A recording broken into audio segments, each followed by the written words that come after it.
Hello students, welcome to Magnet Brains Hindi medium. मैं लाली वर्मा सभी 12वीं कक्षा के विद्यार्थियों का बहुत बहुत स्वागत करती हूँ। स्वागत करने के साथ साथ ये आशा भी करती हूँ कि आप सभी स्वस्थ होंगे। डियर स्टूडेंट्स, किसी भी कार्य को पूरा करने के लिए हमें अपने आप को स्वस्थ रखना जरूरी है, इसलिए अपने स्वास्थ्य पर विशेष रूप से ध्यान दीजिएगा। और मैं बता दूं आपको कि पढ़ाई के लिए आपको फुल ऑफ कंसंट्रेशन देना होगा, आपको ध्यान केंद्रित रखना होगा। इसके लिए क्या करना होगा, बने रहिए हमारे साथ। कक्षा 7वीं से 12वीं तक की online school education magnet brains free provide करता है। साथ ही साथ सभी प्रकार की प्रतियोगी परीक्षाओं के वीडियोस भी आप देख सकते हैं, जिन परीक्षाओं को क्रैक करके आप आगे आने वाले मंजिल को या लक्ष्य को तय करने वाले हैं। उसके लिए एक और खजाना है आपके लिए। जी हाँ, डिस्क्रिप्शन में जाइए, वहां पर दी गई है लिंक जिसमें ई बुक्स और बुक्स अवेलेबल हैं। कैसे खजाना है बता देती हूं। उनमें एमसीक्यूज हैं, सैंपल पेपर्स हैं, प्रीवियस ईयर क्वेश्चंस पेपर हैं, जो आपके जितनी भी परीक्षाएं होंगी उनको क्रैक करने में आपकी पूरी पूरी हेल्प करने वाले हैं। तो इसीलिए मैं कहती हूं कि जरूर विजिट कीजिएगा और देखिएगा। आप खुद देखेंगे और कहेंगे कि सच में ये तो कमाल की चीज है। तो ये सब आपके लिए है, बने रहिएगा हमारे साथ। अब चलते हैं हम इस वीडियो की तरफ। हमने अपनी पुस्तक अभिव्यक्ति और माध्यम का पाठ 5 शुरू कर दिया है और आज इस चैप्टर का हम करने वाले हैं कंप्लीट चैप्टर रिवीजन, जिसके अंतर्गत हम देखेंगे कि आखिर विशेष लेखन है क्या, स्वरूप किस तरह से है, कौन कौन से प्रकार है और साथ ही साथ कुछ प्रश्नों का भी जिक्र हम यहां पर करेंगे। ठीक है, तो ध्यान पूर्वक फुल ऑफ कंसंट्रेशन के साथ बने रहेगा मेरे साथ शुरू से लेकर अंत तक, ताकि कुछ भी मिस ना हो। जरा सा भी यदि हमने यहां वहां ध्यान लगाया, और हो सकता है कभी कभी वही प्रश्न पूछ लिया जाता है जिस पर हम जाने अनजाने में ध्यान नहीं दे पाते, इसलिए आप ध्यानपूर्वक सुनिएगा, समझिएगा। सबसे पहले हम जाने कि आखिर हम क्या करने वाले हैं कंप्लीट चैप्टर रिवीजन में। तो हम सबसे पहले जानेंगे कि क्या है विशेष लेखन। विशेष लेखन क्या है ये भी जानेंगे। विशेष लेखन की भाषा शैली जानेंगे कि किस तरह की भाषा है और शैली है। साथ ही साथ उसके लेखन के क्षेत्र जानेंगे कि किस तरह के कितने प्रकार हैं विशेष लेखन के, और कैसे हासिल की जा सकती है किसी भी क्षेत्र में निपुणता या विशेषज्ञता। ठीक है, देखिए अब यहां पर नेपोलियन और फ्रांसीसी सेनानायक जो थे उनका नाम आपने भली भांति सुना होगा। उन्होंने ही कहा था कि 10 लाख संगीनें मेरे भीतर वह खौफ पैदा नहीं करती जो 3 छोटे अखबार, अर्थात अखबारों में वो ताकत होती है। तभी तो कहते हैं कि कलम कोई औजार या हथियार नहीं है, लेकिन कलम में वो ताकत होती है जो अच्छे से अच्छे सूरमाओं को भी परास्त कर सकती है। तो यही करने वाले हैं विशेष लेखन, यही करते हैं लेखन, अर्थात समाचार लेखन या पत्रिकाएं वो काम कर देती हैं जो बहुत से लोग साथ में मिलकर भी नहीं कर सकते। अब देख लेते हैं यहां पर कि हमने जनसंचार के तमाम माध्यमों के अलावा लेखन के विभिन्न प्रकारों की बात की है इसमें, और मीडिया लेखन के कई पहलू भी। ज्यादातर अखबारों में खेल, अर्थ, व्यापार, सिनेमा या मनोरंजन के पृष्ठ अलग अलग होते हैं, और साथ ही साथ इनमें छपने वाली खबरें, फीचर या आलेख कुछ अलग तरह से भी लिखे जाते हैं। इनकी ना सिर्फ शैली अलग होती है बल्कि भाषा भी अलग होती है। हम ये कदापि ना सोचें कि लेख भी वही है, आलेख भी वही है, फीचर भी वही है, या कुछ भी हम लिख दें मानो सबकी भाषा शैली एक सी है। नहीं, सबकी भाषा शैली और उनके लिखने वाले विशेषज्ञ सब कुछ अलग अलग निपुणता हासिल किए रहते हैं, तभी तो उनके नाम अलग हैं। यदि सब कुछ एक होता तो क्यों इसको विशेष लेखन नाम दिया होता। एक समाचार पत्र या पत्रकारिता तभी संपूर्ण लगती है जब उसमें विभिन्न विषयों और क्षेत्रों के बारे में घटने वाली घटनाओं, समस्याओं और मुद्दों के बारे में नियमित रूप से जानकारी दी जाए। अब दी जा रही है जानकारी, एकदम से फिर रुक गए, क्या है क्या नहीं कुछ भी ना समझ में आए तो कोई क्यों पढ़ेगा समाचार पत्र, कोई क्यों पत्रिकाओं की तरफ जाएगा। इससे समाचार पत्रों में एक विविधता आती है और उनका कलेवर व्यापक होता है। दरअसल पाठकों की रुचियां, अब हमें सबसे ज्यादा जो जरूरी है, आवश्यक है, वो ये है कि किस वर्ग के पाठक हैं और पाठकों की क्या रुचि है और क्या वो पढ़ना चाहते हैं, क्या वो जानना चाहते हैं। तो उनकी रुचियों को बहुत ध्यान से देखना पड़ता है और इसी के साथ उससे संबंधित विषय पर लेख लिखने होते हैं।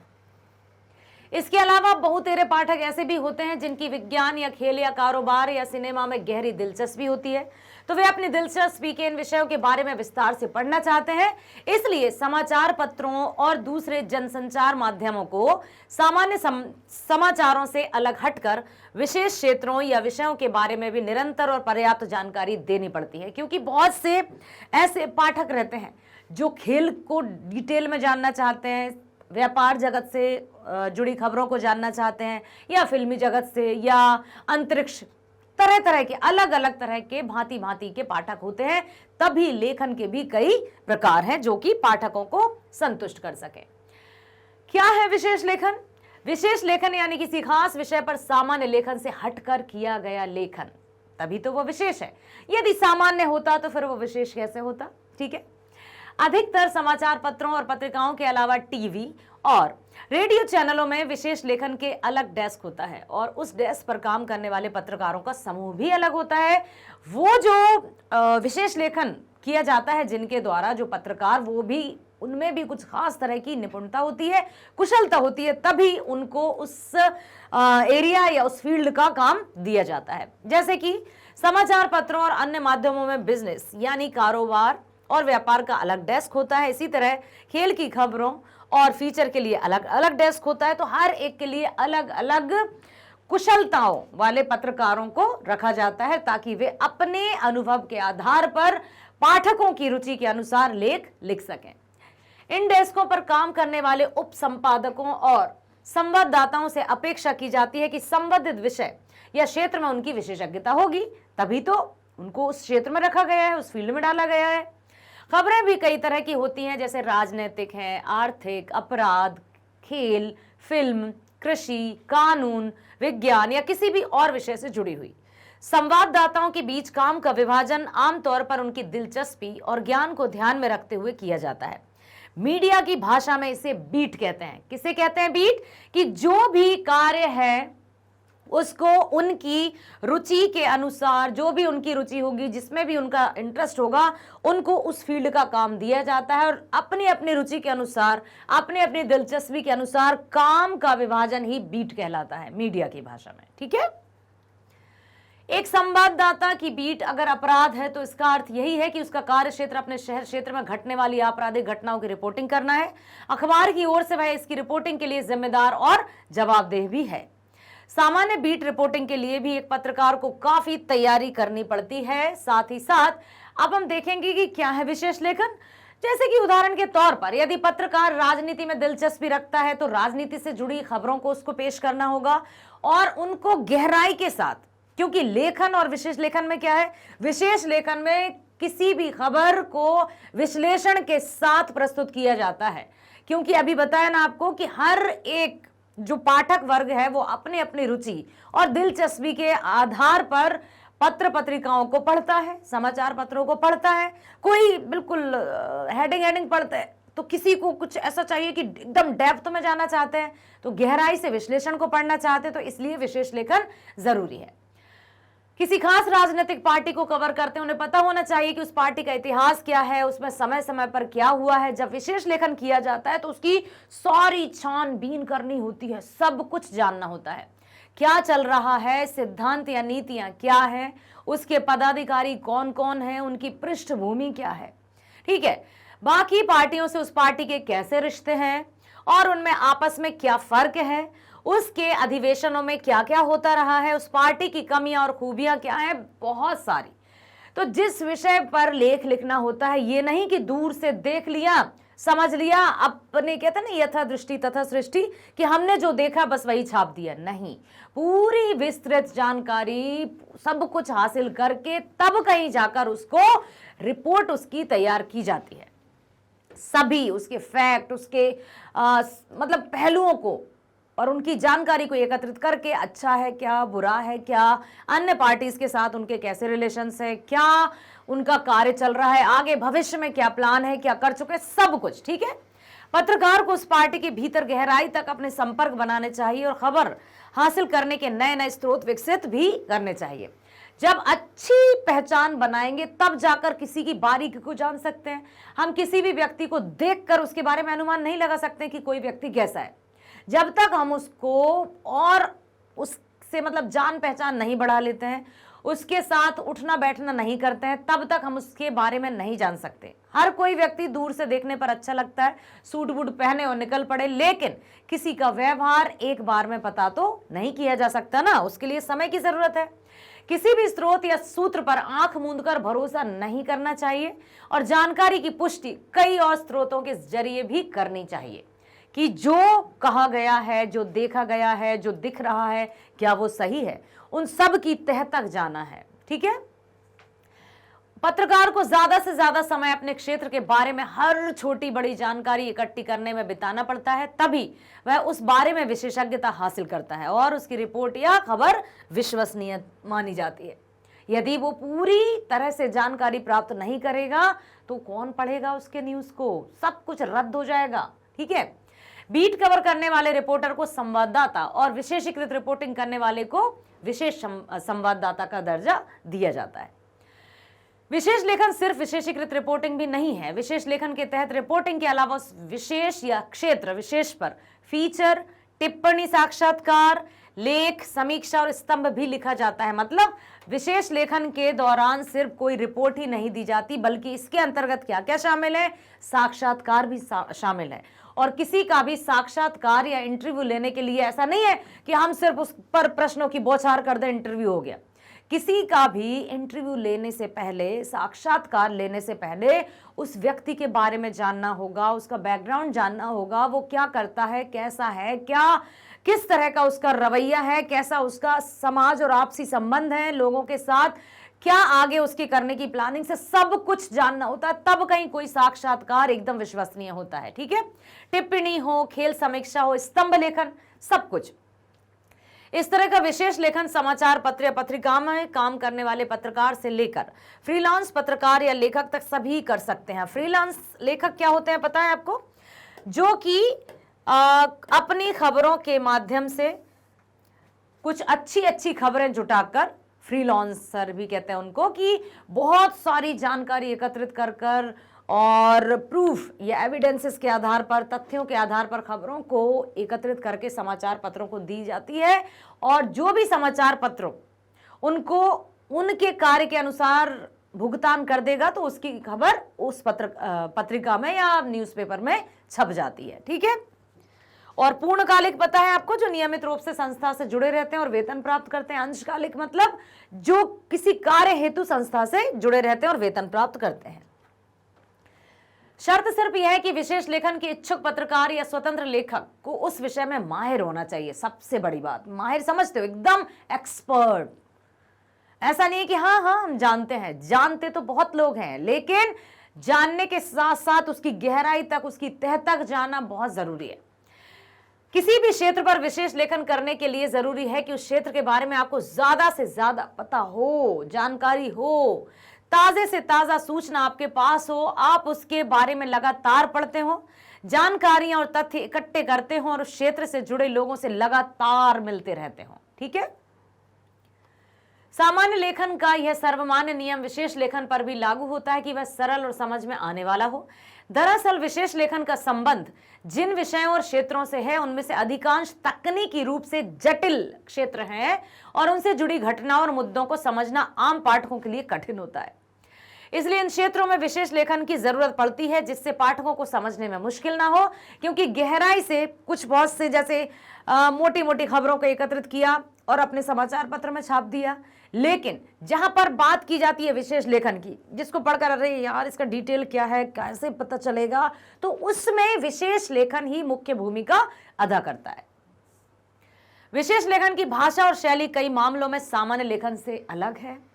ठीक है, और ऐसा नहीं है कि भाई विशेष लेखन है तो उसकी भाषा एकदम साहित्यिक होगी। ऐसी भाषा जो सरल हो, सहज हो और बोधगम्य हो, जिसको कोई बहुत पढ़े लिखे, अति मतलब शिक्षाविद व्यक्ति भी समझ सके और सामान्य जन भी पढ़ सके। एक मजदूर वर्ग जो थोड़ा बहुत पढ़ना लिखना जानता है वो भी उसको पढ़कर समझ रखे। भाषा हमेशा ऐसी होनी चाहिए। सबसे बुनियादी फर्क यह है कि हर क्षेत्र विशेष की अपनी विशेष तकनीकी शब्दावली होती है जो उस विषय पर लिखते हुए आपके लेखन में आती है। जैसे व्यापार की बात करें तो इसमें तेजड़िए या मंदी या लुढ़की इस तरह से आते हैं। ठीक है, कारोबार में विशेष लेखन करते हुए आपको उसमें इस्तेमाल होने वाली शब्दावली से परिचित होना चाहिए। साथ ही साथ यदि आपके सामने चुनौती है कि आप अपने पाठक को उस शब्दावली से तरह परिचित कराएं कि उसे आपकी रिपोर्ट को समझने में कोई दिक्कत ना हो, यदि बड़े बड़े भारी भरकम शब्दों का इस्तेमाल किया जाएगा और जो कि पाठक समझ में ही नहीं आ पाएगा पाठक को, तो फिर उस विशेष लेखन का अर्थ क्या है? ठीक है, इसकी कोई निश्चित शैली नहीं होती है विशेष लेखन की। ये परिस्थिति के अनुसार, घटना के अनुसार, उस कार्य या क्षेत्र के अनुरूप अपनी भाषा को परिवर्तित करते हैं। साथ ही साथ विशेष लेखन विशेष है क्योंकि उसमें गहराई के साथ पूरी डिटेल में खबर आएगी, लेकिन भाषा उसकी कोई निश्चित नहीं है कि यही होगी। पाठक वर्ग के अनुरूप अपनी भाषा में वो परिवर्तन करते हैं। बीट से जुड़ा कोई समाचार लिख रहे हैं तो उसकी शैली उल्टा पिरामिड शैली ही होगी। जब बीट यानी कोई खास खबर लिख रहे हैं जो कि एक विशेष क्षेत्र से जुड़ी होगी, तो उसकी जो शैली क्या होगी, वो उल्टा पिरामिड, मतलब सबसे पहले मुख्य खबर आएगी। अगर आप समाचार फीचर लिख रहे हैं तो उसकी शैली कथात्मक होगी, क्योंकि फीचर में शब्द सीमा ऐसा नहीं कि बहुत कम शब्दों में लिखा जाता है। फीचर 200 से 2000 शब्दों तक लिखा जा सकता है। लेख या टिप्पणी है ना लिख रहे हैं तो इसकी शुरुआत भी फीचर की तरह ही होती है, कथात्मक शैली होती है। किसी केस स्टडी से उसकी शुरुआत कर सकते हैं, उसे किसी खबर से जोड़कर यानी न्यूज पेज के जरिए भी शुरू किया जा सकता है। इसमें पुराने संदर्भों को आज के संदर्भ में जोड़कर पेश करने की भी संभावना होती है, इंटरलिंक्ड। ठीक है, कि क्या चल रहा था, अब क्या चल रहा है, उसको आपस में तालमेल बिठाकर फिर रचना करना भी एक विशेषता है। अब देख लेते हैं कि कौन कौन से इसके क्षेत्र हैं, किस तरह से, ऐसे कौन कौन से एरियाज हैं जिनमें विशेष लेखन किया जा सकता है। तो बहुत सारे क्षेत्र हैं, जैसे अर्थ, व्यापार, खेल, विज्ञान, प्रौद्योगिकी, कृषि, विदेश, रक्षा, पर्यावरण, सब कुछ इसके अंतर्गत आएंगे। शिक्षा, स्वास्थ्य, फिल्म, मनोरंजन, अपराध, सामाजिक मुद्दे, कानून, मतलब सब कुछ शामिल है। मनुष्य से संबंधित सब कुछ इस विशेष लेखन में शामिल है। कई क्षेत्र हैं, रोजमर्रा की रिपोर्टिंग और बीट को छोड़कर वैसे सभी क्षेत्र विशेष लेखन के दायरे में आते हैं, जिनमें अलग विशेषज्ञता की जरूरत होती है। समाचार पत्रों और दूसरे माध्यमों में खेल, कारोबार, सिनेमा, मनोरंजन, फैशन, स्वास्थ्य, विज्ञान, पर्यावरण, शिक्षा, जीवन शैली और रहन सहन, मतलब लाइफस्टाइल के बारे में, समाज के बारे में, समाज में जो घटित हो रहा है या घटित हो चुका है उसके बारे में, ठीक है। और साथ ही साथ अन्य विषयों को आजकल विशेष लेखन के लिहाज से ज्यादा महत्व मिल रहा है, क्योंकि सब अधिक से अधिक जानकारी प्राप्त करना चाहते कि क्या होता है, कैसे होता है। जैसे नहीं, समाचार पत्र के 6 ककार आपको पता है ना, क्या, ठीक है, क्या, कब, कौन, कैसे, कहां, ये सब। अलावा इसके क्या है कि विदेश नीति, राष्ट्रीय सुरक्षा और विधि पता है आपको, कानून, न्याय से संबंधी जैसे क्षेत्रों में विशेषीकृत रिपोर्टिंग को भी प्राथमिकता दी जा रही है। विशेष लेखन के लिए हम जब विशेषज्ञता की बात करते हैं तो उसका तात्पर्य ये नहीं है कि हम उसके अर्थ में विशेषज्ञ हैं, अर्थात कोई भी विशेष लेखन की हम बात कर रहे हैं तो मतलब ये नहीं कि भाई विशेषज्ञ हो गए हैं। जिस अर्थ में एक प्रोफेशनल अर्थशास्त्री आर्थिक मामलों का विशेषज्ञ होता है, या कोई वरिष्ठ सैनिक अधिकारी या सैन्य विज्ञान में डॉक्टरेट रक्षा मामलों का विशेषज्ञ होता है। हालांकि हाल के वर्षों में मीडिया में ऐसे विशेषज्ञ पत्रकारों की तादाद बढ़ी है जो अर्थशास्त्र या पर्यावरण विज्ञान या MBBS जैसी प्रोफेशनल और उच्च डिग्री लेकर पत्रकारिता में आए हैं, ठीक है। लेकिन पत्रकारिता में विशेषज्ञता का अर्थ थोड़ा अलग होता है। ऐसा नहीं है कि जो समाज में जिनको विशेष समझा जाता है, अभी देखा ना कि कौन कौन सी डिग्री, कोई ये है तो कहीं अर्थशास्त्र की, तो कोई भी, इसका मतलब है कि वो उस फील्ड में या उस क्षेत्र में या समाज से रिलेटेड उन मुद्दों पर कितनी अधिक जानकारी रखता है, उसको किसी भी विशेष परिस्थिति से कितना अधिक वो उसकी तह तक जाकर उनकी, कहते हैं ना, बाल की खाल निकालना। विशेषीकृत लेखन या विशेष लेखन का अर्थ यही है कि किसी भी तरह का फिर कोई भी प्रश्न पाठकों के मन में ना आए कि कैसे हुआ, क्यों हुआ, कब हुआ, कहाँ हुआ, अच्छा तो ऐसा भी हो सकता है, मतलब उसके मस्तिष्क में जितने भी सवाल उठ रहे होंगे उन सब का जवाब देता है विशेष लेखन, ठीक है। पत्रकारिता में विशेषज्ञता का अर्थ थोड़ा सा अलग होता है। यहां विशेषज्ञता से तात्पर्य एक तरह की पत्रकारीय विशेषज्ञता है। पत्रकारीय विशेषज्ञता का अर्थ यह है कि व्यावसायिक रूप से प्रशिक्षित न होने के बावजूद उस विषय में जानकारी और अनुभव के आधार पर अपनी समझ को इस हद तक विकसित करना कि उस विषय या क्षेत्र में घटने वाली घटनाओं और मुद्दों की आप सहजता से व्याख्या कर सकें और पाठकों के लिए उनके मायने स्पष्ट कर सकें। वही बात जो मैंने अभी आपसे कही थी कि इसमें कोई डिग्री या, अभी बता ना कि कोई आपको पीएचडी करने की जरूरत नहीं है, एमबीबीएस करने की जरूरत नहीं है, लेकिन हाँ जिस भी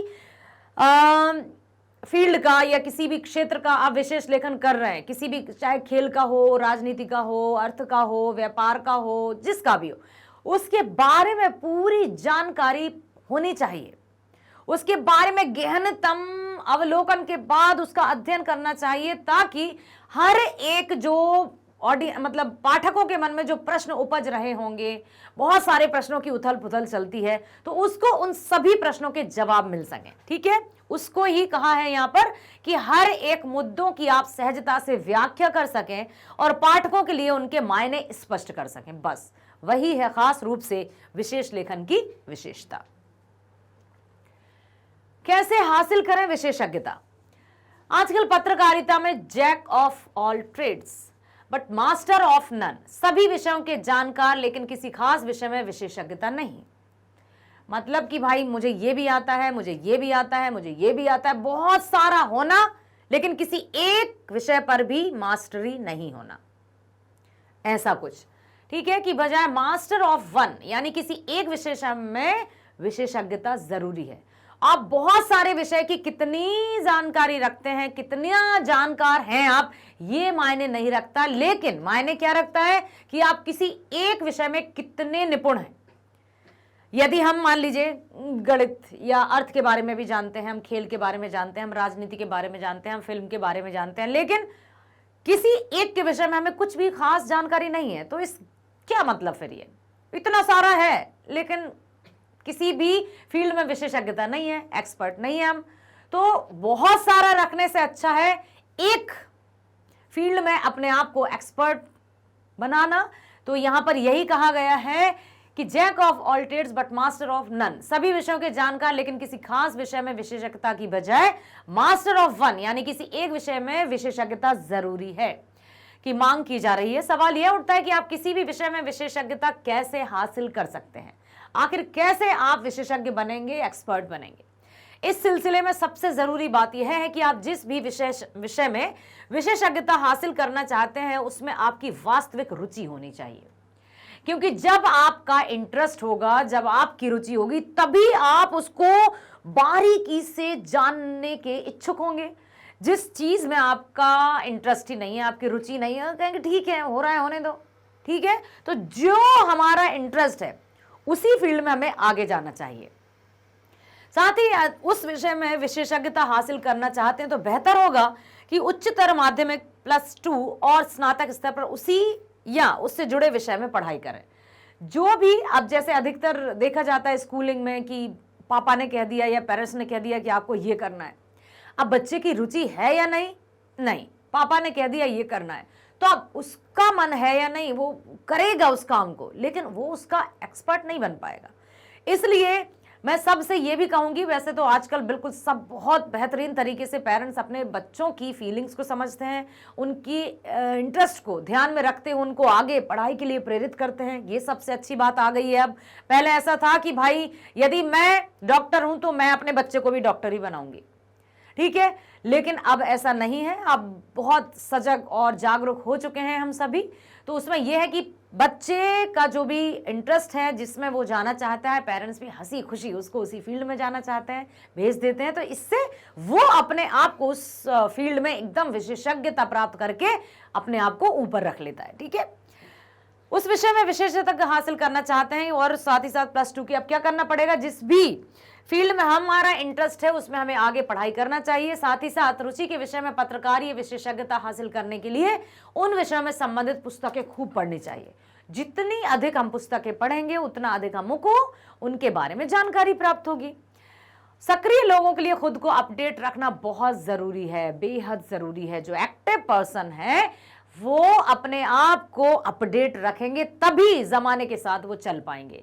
यदि हमारे पास आज से 25 साल का जो ज्ञान था, जो जानकारी थी, वही सिर्फ होती तो हम क्या आज के जमाने के साथ चल पाते? हम मतलब कोई भी व्यक्ति।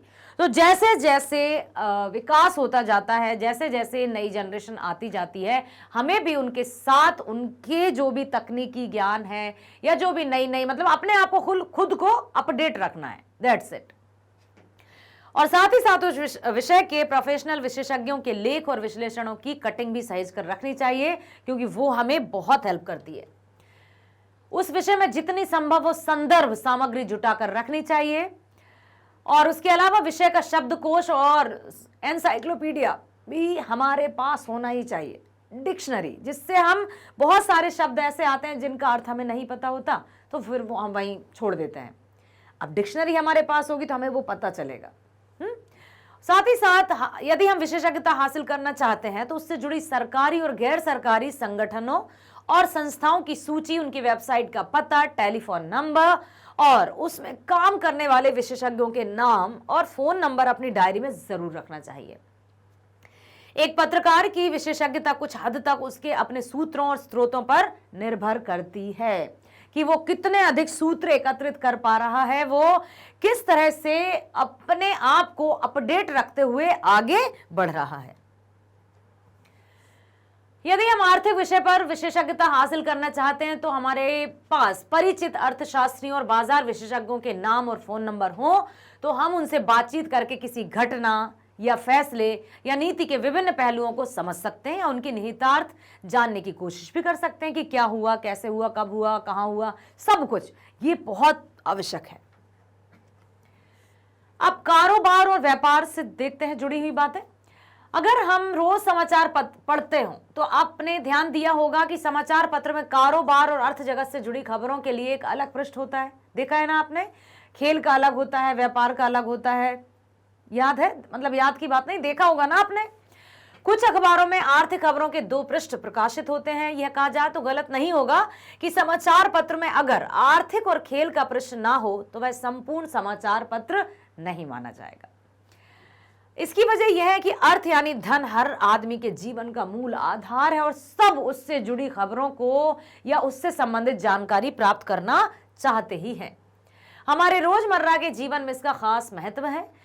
जैसे हम कुछ खरीदते हैं, बैंक में पैसे जमा करते हैं, बचत करते हैं, कारोबार के बारे में कोई प्लानिंग करते हैं या कुछ भी ऐसा सोचते या करते हैं जिसमें आर्थिक फायदे या नफा नुकसान आदि हो, तो इन सब का मतलब इन सब के बारे में हमें जानकारी हो तो अच्छा रहता है। तो इसके लिए हम किसकी हेल्प लेते हैं? पत्र पत्रिकाओं की, समाचार पत्रिकाओं की, जिससे हमें पता चलता है कि क्या हो रहा है, कैसा करना है, आगे किस तरह के उछाल आ सकते हैं, गिरावट आ सकती है, वो सब कुछ ठीक है। और साथ ही साथ कारोबार, व्यापार और अर्थ जगत से जुड़ी खबरों में काफी पाठकों की रुचि भी होती है।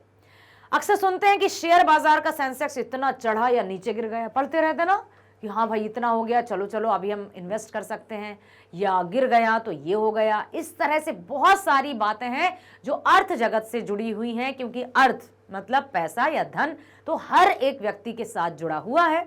इसलिए इनकी खबरों का ना होना समाचार पत्र को अधूरा बना देता है। क्लियर? इसी तरह सोने चांदी के भाव, बिल्कुल मेरे मन में यही आ रहा था कि सबसे पहले देखते हैं क्यों सोने का भाव क्या हुआ। खासतौर से गृहिणियां, यस, या फिर जो स्त्री वर्ग है वो भी सोने चांदी के भाव तो अवश्य देखती है कि कब क्या हो और चलो हम चलते हैं सोने की शॉप पर। इसी तरह सोने चांदी के भाव, विदेशी मुद्रा जैसे डॉलर, पौंड आदि की कीमत, जरूरी उपभोक्ता चीजों की कीमत या खेती बाड़ी से जुड़ी चीजों की कीमत घटती बढ़ती रहती है और इन सब को जानना चाहता है पाठक वर्ग। इसके पीछे कौन कौन से कारण हैं, आम लोगों को इससे क्या फायदा या नुकसान होगा या इसका उनके जीवन पर क्या असर पड़ेगा और उन्हें बचाव के लिए क्या करना चाहिए आदि जानकारी में आम पाठकों को भी दिलचस्पी होती है। और कारोबार, व्यापार और अर्थ जगत का क्षेत्र काफी व्यापक है। इसलिए फिर से मैं यही कहूंगी कि कोई भी समाचार इनकी खबर के बिना पूरा समाचार पत्र नहीं माना जाता। ठीक है, चलते हैं आगे। इसमें कृषि से लेकर उद्योग तक, व्यापार से लेकर शेयर बाजार तक, अर्थव्यवस्थाओं से जुड़े सभी क्षेत्र शामिल हैं। इन सभी क्षेत्रों में एक साथ विशेषज्ञता हासिल करना कठिन है, इसलिए कहा है कि कोई भी एक फील्ड में एक्सपर्ट बनिए और फिर देखिए किस तरह से विशेष लेखन तैयार किया जाता है। कारोबार और अर्थ जगत में भी आपको कई खास क्षेत्र चुनने पड़ते हैं। जैसे कोई शेयर बाजार का विशेषज्ञ है तो कोई निवेश के मामलों का, कोई बैंकिंग का विशेषज्ञ है तो कोई प्रॉपर्टी के क्षेत्र में ज्यादा जानता है, कोई बजट का जानकार है तो कोई मंडी का। आर्थिक मामलों की पत्रकारिता सामान्य पत्रकारिता की तुलना में काफी जटिल होती है। कैसी? आर्थिक मामलों की जो पत्रकारिता है, क्योंकि इसमें बहुत ध्यान रखना पड़ता है, कब उछाल आ जाए, कब गिरावट आ जाए। तो ऐसा नहीं है कि बस अनुमान लगाया और पत्रिका छाप दी या खबर छाप दी। हर बात की पूरी गहराई तक, तह तक सच्ची या एकदम सच्चाई के साथ, फैक्ट के साथ जानकारी होगी, तभी समाचार पत्रों में छापा जा सकता है। आम लोगों को इसकी शब्दावलियों के बारे में, उनके मतलब के बारे में ठीक से पता नहीं होता, क्योंकि उसकी शब्दावली भी बड़ी अजीब सी होती है ना। ठीक जैसे आर्थिक मामलों के पत्रकार के सामने सबसे बड़ी चुनौती होती है, लेकिन साथ ही आर्थिक खबरों का एक ऐसा पाठक वर्ग भी है जो क्षेत्र से जुड़ा होने के कारण उसके बारे में काफी जानता है। चलते हैं खेल की तरफ। खेल का ऐसा क्षेत्र है जिसमें अधिकांश लोगों की रुचि होती है। यस, खेल ऐसा क्षेत्र है जिसमें अधिकांश लोगों की रुचि होती है। और आप लोगों की बात करूं मैं, यदि युवा वर्ग की बात करूं मैं, तो न्यूज़पेपर आते ही सबसे पहले खेल का पेज देखेंगे, क्या हुआ। सबसे पहले यदि इंटरेस्टेड या रोचक खेल की बात की जाए तो क्रिकेट के बारे में बहुत जानना चाहते हैं, है ना। ठीक है, हर आदमी के जीवन में नई ऊर्जा का संचार करता है खेल। बचपन से ही हमारी विभिन्न खेलों में रुचि होती है और उनमें अधिकांश भीतर एक खिलाड़ी जरूर होता है। जीवन की भागदौड़ और दूसरी जिम्मेदारियों की वजह से खिलाड़ी बेशक कहीं दब जाता है, लेकिन इंटरेस्ट तो रहता ही रहता है, लेकिन खेलों में दिलचस्पी बनी रहती है। खेल चाहे क्रिकेट हो या हॉकी, टेनिस हो या फुटबॉल, ओलंपिक हो या एशियाई खेल, ये सब एक उत्सव बन जाते हैं। खेल जब चल रहा हो, खास तौर से किसी ऐसी विशेष दो टीमों के बीच में खेल चल रहा हो, तब तो खाना पीना भूलकर सबके सब बॉस वही देखना चाहते हैं, वही पढ़ना चाहते हैं। खेल तो देश की संस्कृति में रच बस जाते हैं और इसलिए उन खेलों के बारे में पढ़ने वालों और उन्हें देखने वालों की संख्या काफी ज्यादा होती है। और इसलिए हैरत की बात नहीं है कि अखबार और दूसरे माध्यमों में खेलों को बहुत अधिक महत्व मिलता है। सभी समाचार पत्रों में खेल के 1-2 पृष्ठ होते हैं और कोई भी टीवी या रेडियो बुलेटिन खेलों की खबर के बिना पूरा नहीं होता। यह नहीं, समाचार माध्यमों में खेलों का महत्व लगातार बढ़ता जा रहा है और खेल का पेज नहीं तो समाचार पत्र नहीं, क्योंकि ये बहुत अहम हिस्सा है। समाचार पत्र और पत्रिकाओं में खेलों पर विशेष लेखन, खेल विशेषांक और खेल परिशिष्ट प्रकाशित हो रहे हैं। इसी तरह टीवी और रेडियो पर खेलों के विशेष कार्यक्रम प्रसारित किए जा रहे हैं। पत्र पत्रिकाओं में खेलों के बारे में लिखने वालों के लिए जरूरी है कि वे खेल की तकनीक, उसके नियमों, उसकी बारीकियों और उससे जुड़ी तमाम बातों से भली भांति परिचित हो, तब कहीं जाकर उनसे जुड़ी खबरों को प्रकाशित किया जाए या प्रसारित किया जाए। अन्यथा क्योंकि सब लोग उनसे जुड़े हैं, थोड़ी सी गड़बड़ी हुई तो क्वेश्चन मार्क लग सकता है। आर्थिक मामलों की तरह किसी एक खेल लेखक के लिए हर खेल के बारे में उतने ही अधिकार के साथ लिखना या जानना मुश्किल होता है। इसलिए कोई क्रिकेट का जानकार होता है तो कोई हॉकी की बारीकियां बेहतर समझता है, किसी का एथलेटिक्स पर अधिकार होता है तो कोई फुटबॉल का जानकार होता है, ताकि उस स्पेशल फील्ड से जुड़े रहने के साथ ही साथ उस खबर को बहुत अच्छे से लिखा जा सके, उसमें विशेषज्ञता हासिल होने के साथ ही उस खबर को प्रकाशित किया जाए। विशेष लेखन के इस अध्याय में हमने कुछ प्रचलित क्षेत्रों की बात की है, जैसे कि कई आयाम हैं, अलग अलग उनके पैमाने हैं, अलग अलग रूप हैं। सबसे मेन बात यह है कि किसी खास विषय को उठाने में या उसके बारे में लिखने की ये बात करें तो इस बात का ध्यान रखना सबसे ज़्यादा ज़रूरी है कि हमारा जो पाठक वर्ग है या दर्शक वर्ग है या श्रोता है, वो कौन है, कैसे हैं, क्या चाहते हैं, उनकी रुचि क्या है, वो किस तरह के समाचारों को देखना चाहते हैं। उनकी रुचियों का ध्यान में रखते हुए हमें समाचार पत्र या पत्रिकाओं को छापना होगा या उन्हीं से जुड़ी हुई बातों को लाना होगा, तब कहीं जाकर हमारा जो पाठक वर्ग है उसमें बढ़ोतरी होती जाएगी। ठीक है, ऐसी जो किसी भी लेखन को विशिष्टता प्रदान करती है, ये बहुत ऐसी बातें हैं। सूचनाओं के स्रोत देख लेते हैं। मंत्रालय के सूत्र, प्रेस कॉन्फ्रेंस और विज्ञप्तियां, तीसरा है साक्षात्कार, चौथा सर्वे और जांच समितियों की रिपोर्ट्स, अगला है उस क्षेत्र में सक्रिय संस्थाएं और व्यक्ति, संबंधित विभागों और संगठनों से जुड़े व्यक्ति, साथ ही साथ इंटरनेट और दूसरे संचार माध्यम और स्थायी अध्ययन प्रक्रिया। ये सब हैं उनके स्रोत या रिसोर्सेज जिनके माध्यम से हमें पता चलता है। अब हम थोड़ा सा कर लेते हैं इसी से संबंधित कुछ प्रश्नों का विवरण या प्रश्नों की चर्चा। तो देखिए, प्रश्न है, विज्ञान के क्षेत्र में काम कर रही भारत की 5 संस्थाओं के नाम लिखिए। जो विज्ञान के क्षेत्र में काम कर रही हैं, ये बहुत आवश्यक और अनिवार्य प्रश्न है। ये ऐसा नहीं है कि आपकी सिर्फ 12वीं कक्षा में ही ये प्रश्न आ जाए। जब भी कभी कोई आप प्रतियोगी परीक्षाएं देंगे तो उनमें भी ये प्रश्न आ सकता है, तो इनको याद रखिएगा। बहुत बहुत बहुत अनिवार्य आवश्यक प्रश्न है। तो विज्ञान के क्षेत्र में काम कर रही भारत की 5 संस्थाएं हैं। नंबर 1, भौतिक अनुसंधानशाला अहमदाबाद। क्या है? भौतिक अनुसंधानशाला अहमदाबाद। दूसरी, अंतरिक्ष भौतिकी प्रयोगशाला तिरुवनंतपुरम। तीसरी, भाभा अनुसंधान केंद्र मुंबई। 3 हो गए। चौथी है साहा नाभिकीय भौतिक संस्थान कोलकाता। ये विज्ञान से जुड़ी संस्थाएं हैं जो कि भारत में स्थित हैं। और 5वीं है NIIT दिल्ली। ये विज्ञान और साइंस और साइंटिस्ट से जुड़ी ऐसी संस्थाएं हैं जिनके माध्यम से हमारा भारत पहुंचा है बहुत ऊंचाइयों पर। ठीक है, इनको याद रखिएगा बेटा। अगला प्रश्न है, पर्यावरण पर छपने वाली किन्हीं 3 पत्रिकाओं के नाम लिखिए। ये भी बड़ा अच्छा प्रश्न है, क्योंकि ये प्रश्न भी पूछा जा सकता है आपके जनरल जो नॉलेज है उसमें। पर्यावरण पर छपने वाली 3 पत्रिकाएं हैं। पहली पत्रिका पर्यावरण एवं प्रदूषण भोपाल। दूसरी पर्यावरण समाचार या मिनिस्ट्री ऑफ इंडिया। ठीक है, पर्यावरण को जैसे हिंदी अंग्रेजी में कहते हैं ना एनवायरमेंट, तो कभी कभी इस तरह से लिखा भी आ जाता है एनवायरो। ठीक है, समाचार ये भी लिखा जाएगा तो बिल्कुल आप कंफ्यूज ना हो। उसका मतलब यही होगा कि पर्यावरण से संबंधित समाचार। ये है पर्यावरण समाचार मिनिस्ट्री ऑफ इंडिया पत्रिका का नाम। और तीसरी है हमारा पर्यावरण। ठीक है, पर्यावरण एवं प्रदूषण भोपाल पर्यावरण की है।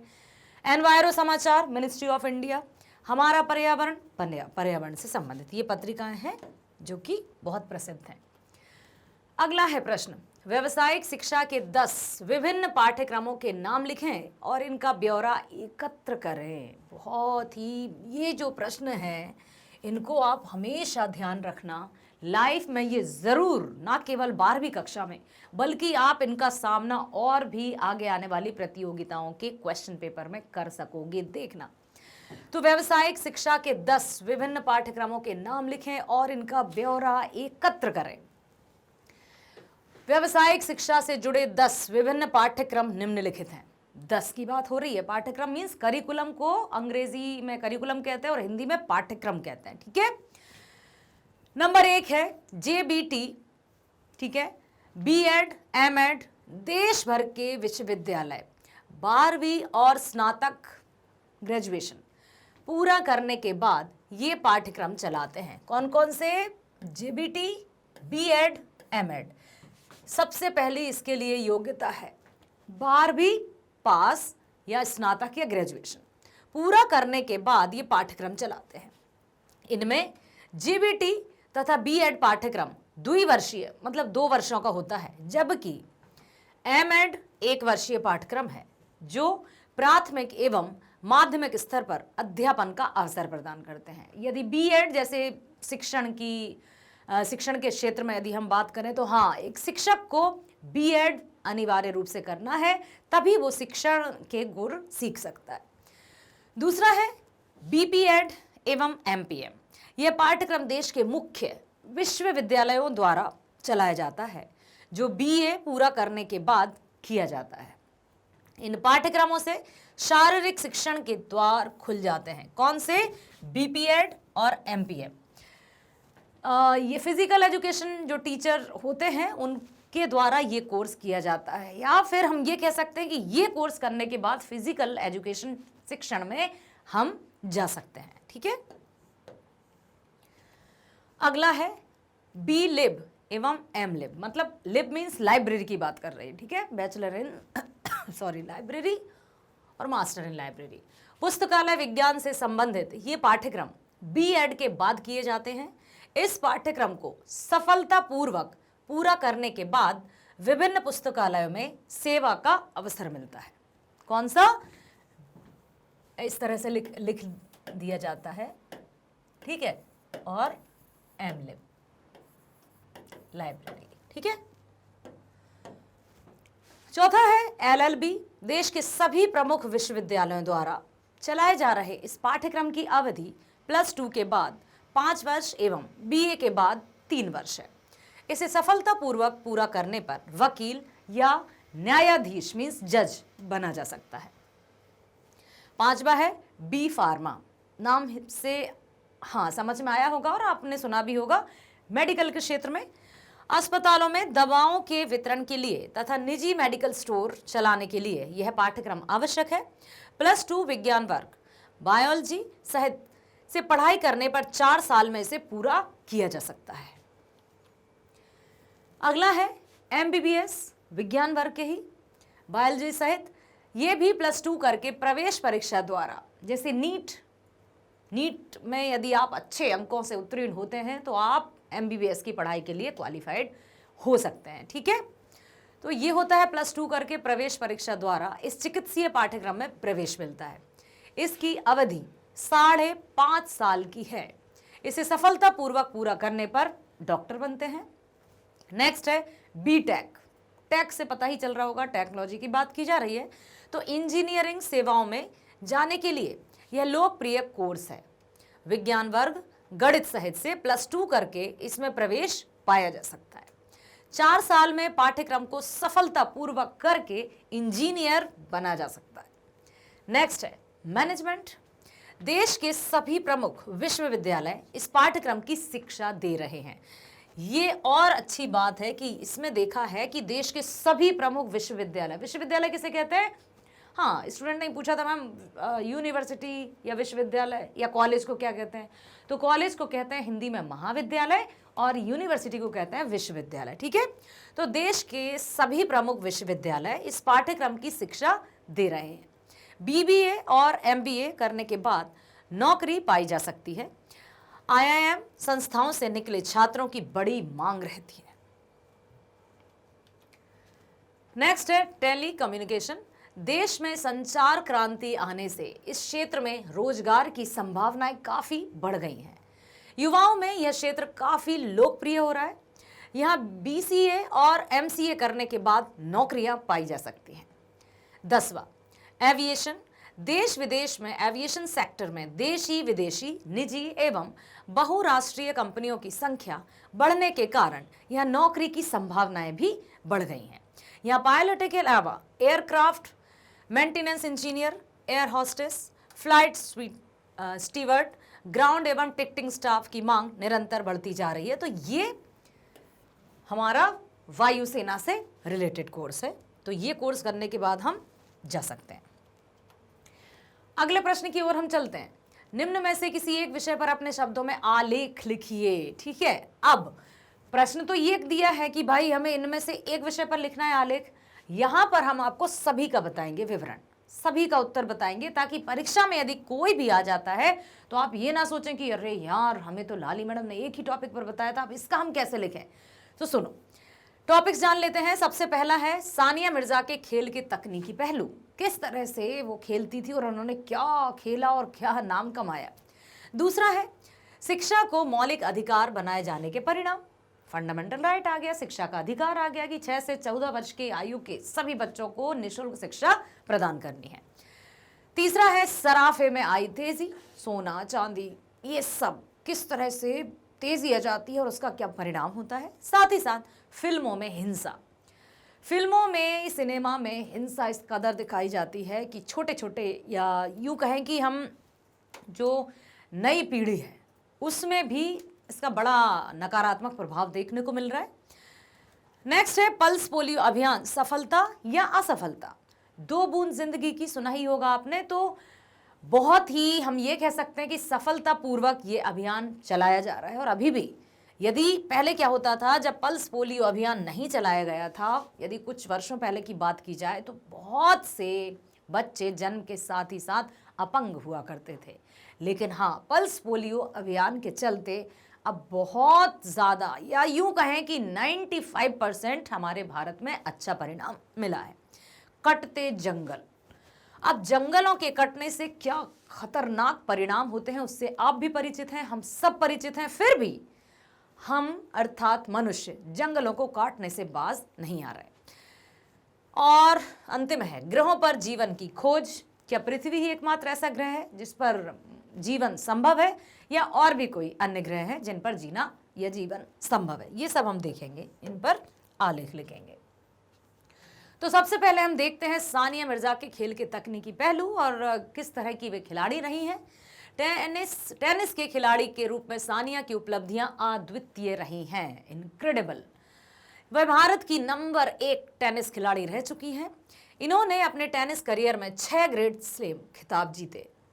इसके अलावा इनके कुल 14 पदक भी हैं, जिनमें 6 गोल्ड और 8 सिल्वर मेडल हैं। इनके पिता खेल पत्रकार थे, जिनका सानिया को बहुत फायदा मिला। कहते हैं ना कि जब घर से ही जो हुनर या टैलेंट प्राप्त हो जाता है तो उसमें तो सफलता हासिल हो ही जाती है।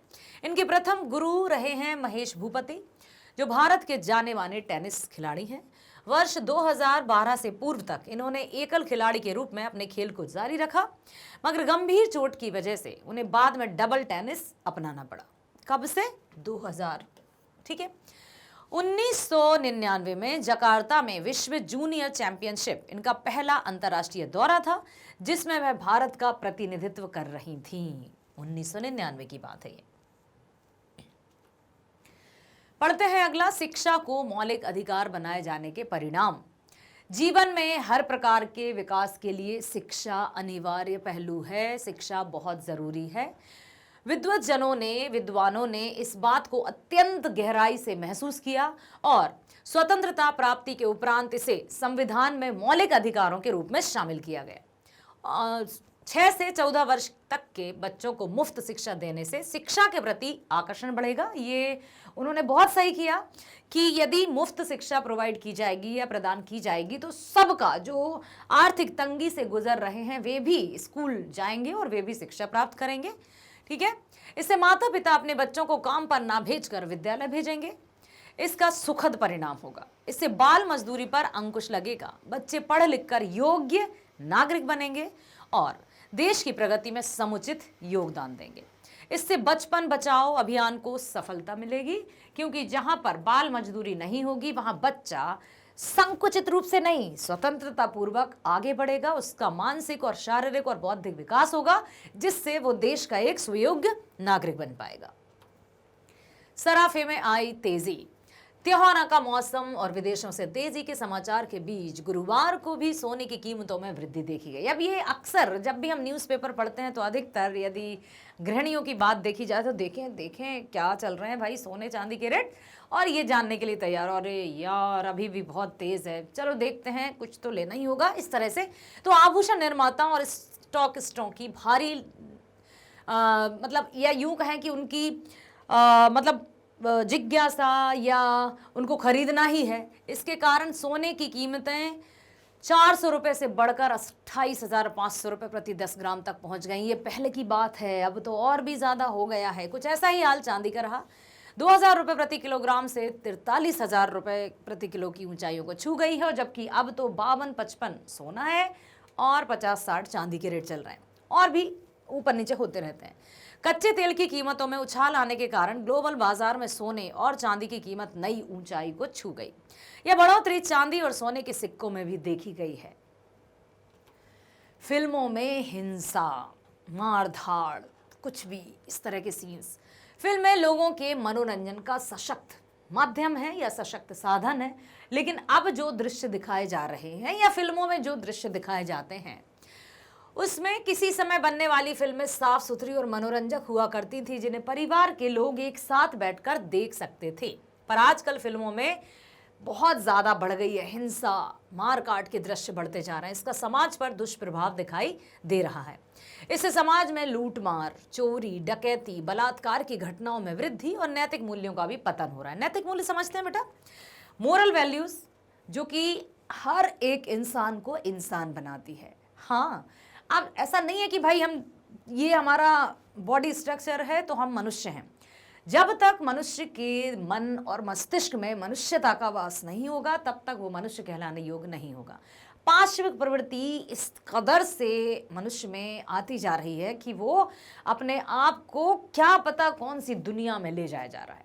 तो यह बात यही है कि नैतिक मूल्यों का पतन हुआ है। नैतिक मूल्य परोपकार, सबका मान सम्मान करना और अपने जैसे अपनों से कमजोर पर किसी तरह का अत्याचार ना करना, ये सब आ जाता है इसमें।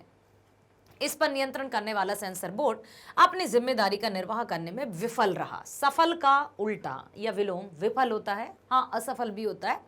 वर्तमान समय में निर्माता सेक्स और हिंसा को सफलता की गारंटी मानकर इनका मनमाना दुष्प्रयोग कर रहे हैं। क्यों?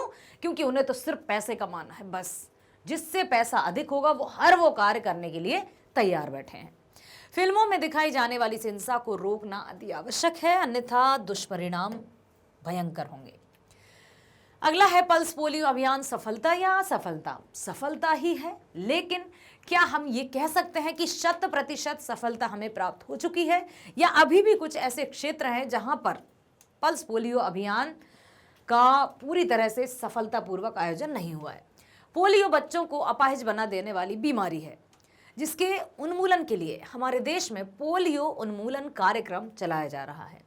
इसके अंतर्गत लोगों को इसके प्रति जागरूक बनाते हुए समय समय पर 5 साल से कम उम्र के बच्चों को पोलियो के ड्रॉप्स पिलाए जाते हैं। इसे साल में 6-7 बार निःशुल्क पिलाया जाता है।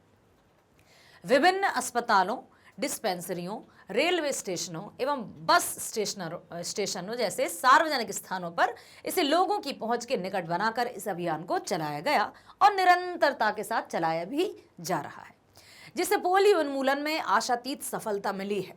मतलब जो उम्मीद थी वैसी सफलता मिली है। इसके बाद भी कुछ राज्यों में 1-2 केस सामने आ जाने से अभी इसकी 100% सफलता का दावा नहीं किया जा सकता है।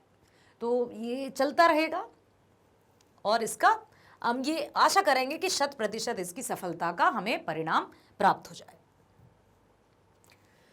कटते जंगल, हम सब जानते हैं कि वन रहेंगे तो हम रहेंगे और वृक्ष ही हमारे प्राणदाता हैं, प्राणवायु प्रदान करते हैं, जहरीली गैस कार्बन डाइऑक्साइड को ग्रहण करते हैं और हमें स्वच्छ वातावरण देते हैं, जिससे मनुष्य स्वस्थ रह सकता है। साथ ही साथ वायु के अलावा बहुत सारी आवश्यक सामग्रियां भी हमें प्रदान करते हैं, औषधि प्रदान करते हैं, है ना, बहुत सारी है जो कि, लेकिन अब मनुष्य ने क्या कर दिया है कि भाई फिर भी मनुष्य अपने पैरों पर कुल्हाड़ी मारने से बाज नहीं आ रहा है। वनों की अंधाधुंध कटाई करते करते वह हरे हरे वनों को नष्ट करते जा रहा है। आज जंगलों की हालत देखकर रोना आता है। मनुष्य का स्वार्थपूर्ण व्यवहार, उसकी बढ़ती लालसाएं कहूंगी मैं, आवश्यकताएं तो नहीं, क्योंकि आवश्यकता का तो भाई इलाज है, लेकिन लालसा का कोई इलाज नहीं है। लालच को कोई कभी पूरा नहीं कर सकता, इसलिए अपने मन में कभी भी लालच जैसी भावना को स्थान मत देना। जनसंख्या वृद्धि वनों के सफाई के लिए जिम्मेदार है। कभी खेती के नाम पर, कभी मकान बनाने के लिए, जगह के नाम पर और कभी धन कमाने के लिए इन वनों का विनाश किया जा रहा है। कारखानों की स्थापना और लकड़ी की बढ़ती आवश्यकता भी इसकी कटाई का मुख्य कारण है। इसका दुष्परिणाम मौसम के दुष्चक्र, असमय वर्षा, अनावृष्टि, अनावृष्टि समझते हो, सूखा, अतिवृष्टि, बाढ़ आदि के रूप में हमारे सामने है। मनुष्य को चाहिए कि वह जीवनदायी जंगलों को काटना बंद कर दे, अन्यथा वनों के विनाश के साथ साथ मनुष्य का विनाश भी निश्चित है। वो ये ना सोचे कि मैं वनों का ह्रास करते जाऊं और अपने जीवन को सुखमय बनाते जाऊं, तो ये तो बिल्कुल असंभव है। हमें अब भी जाग जाना चाहिए और इस तरह के कुछ जागरूकता वाले कार्यक्रम जरूर चलाना चाहिए, जिससे जिनके मस्तिष्क में ये गलतफहमी है कि पेड़ क्या है, हमने लगा है हम काट देते हैं, या यूं ही खड़े हैं, यहाँ हमें अच्छा सा होटल बनाना है तो हम इन्हें काट देते हैं, तो हम सबको मिलजुल कर काम करना होगा। ग्रहों पर जीवन की खोज। सभ्यता के शुरुआत में हम इंसानों को लगता था कि हम बेहद खास हैं और संपूर्ण प्रकृति हमारी ही है। मनुष्य को यही लगता था कि ये पूरी प्रकृति पर हम राजा हैं, हमारा ही अधिकार है इस पर। लेकिन शायद हमारा घर यानी हमारी पृथ्वी हमारे ब्रह्मांड का केंद्र और बाकी सब ग्रह जैसे सूर्य, तारे और अन्य ग्रह हमारी पृथ्वी का चक्कर लगाते हैं। लेकिन समय अंतराल में हुए शोध समझते हो, रिसर्च और खोजों से पता चला कि हम इंसान इस विशाल ब्रह्मांड में रेत के दाने बराबर भी नहीं हैं। यस, पृथ्वी से परे जीवन की खोज से पहले हमें ब्रह्मांड में अपने सौर मंडल को गहरे से समझना होगा, क्योंकि इस विशाल ब्रह्मांड में हमारे सूर्य की तरह अरबों खरबों तारे मौजूद हैं, अरबों खरबों असंख्य। सौर मंडल इसी तरह के तारों से भरा पड़ा है, उसमें से एक पृथ्वी भी है। तो हमें लगता था कि हम सिर्फ इकलौते हैं जो पृथ्वी है या हम जिस पर निवास करते हैं। दूसरी गलतफहमी कि इस पर जो भी है वो सब मनुष्यों का है। लेकिन धीरे धीरे जैसे विज्ञान में खोज हुए, शोध हुए, उनसे धीरे धीरे हमें पता चल गया कि और भी हैं जिनका चक्कर पृथ्वी जैसे ढेर सारे ग्रह लगा रहे हैं और जहां पर हमारी पृथ्वी की तरह मतलब पृथ्वी से परे किसी भी प्रकार का जीवन भी मौजूद हो सकता है। ठीक है, अब चलते हैं जीवन की खोज पड़ोसी ग्रह शुक्र पर। अब यह भी खोज की गई कि हाँ, शुक्र ग्रह पर जीवन की खोज हो सकती है, लेकिन क्या ये बिल्कुल 100% सही है? तो क्यों ना हम शुक्र ग्रह पर ही जाकर प्लॉट खरीद लें। हाँ, ऐसा भी तो कुछ हुआ है चंद्रमा पर या शुक्र ग्रह पर। चलो देखें, शुक्र ग्रह पर जीवन संभव है या हो सकता है। हमारी पृथ्वी का पड़ोसी ग्रह शुक्र जीवन के लिए काफी उपयुक्त है, जहां तरल जल, पानी और शायद किसी प्रकार का जीवन भी मौजूद हो सकता है। लेकिन जब शुक्र ग्रह का करीब से अध्ययन किया गया तब पता चला कि इस ग्रह का वातावरण तो बहुत खतरनाक है, जो कि मनुष्यों या किसी भी प्राणी के लिए खतरनाक हो सकता है।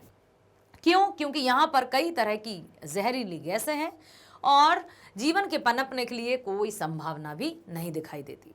लेकिन ऐसा भी जरूरी नहीं है कि जीवन केवल रहने लायक क्षेत्रों और में मौजूद ग्रहों पर ही पनप सकता है। तो क्या कहना चाहता है मनुष्य? खोज में लगा हुआ है भाई कि कहाँ जीवन संभव है। सो मेरे प्यारे विद्यार्थियों, ये जो चैप्टर हमने अभी कंप्लीट चैप्टर रिवीजन किया, इसको हमेशा अपने मस्तिष्क में बसा कर रखना, क्योंकि विज्ञान से जुड़ा है, हमसे जुड़ा है, हम सब से जुड़ा है। इससे संबंधित प्रश्न आपकी आने वाली परीक्षाओं में भी पूछे जा सकते हैं। तो बने रहो हमारे साथ मैग्नेट ब्रेन्स पर। मैग्नेट ब्रेन्स एक ऐसा प्लेटफॉर्म जो कक्षा 7वीं से 12वीं तक की online school education 100% free provide करता है। साथ ही साथ सभी प्रकार की प्रतियोगी परीक्षाओं के वीडियोस भी आप देख सकते हैं एब्सोल्युटली फ्री। एक और अच्छी बात मैं बता दूं कि आ गई हैं मैग्नेट ब्रेन्स की बुक्स और ई बुक्स, जिनमें है MCQ, sample papers, previous year question papers, NCERT solution, जो है खजाना, जो आपको ना केवल आपकी वार्षिक परीक्षाओं में ही सफलता प्रदान करने वाली हैं, बल्कि सभी प्रकार के कॉम्पिटिटिव एग्जाम को क्रैक करने में भी आपकी हेल्प करेंगी। डिस्क्रिप्शन में जाइए, लिंक दी गई है, उससे और आपको पता चल जाएगा कि हाँ भाई, जो मैंने कहा है वो बिल्कुल सही है। तो मिलते हैं एक और नए वीडियो के साथ। स्वस्थ रहना, खुश रहना, bye bye, thank you so much.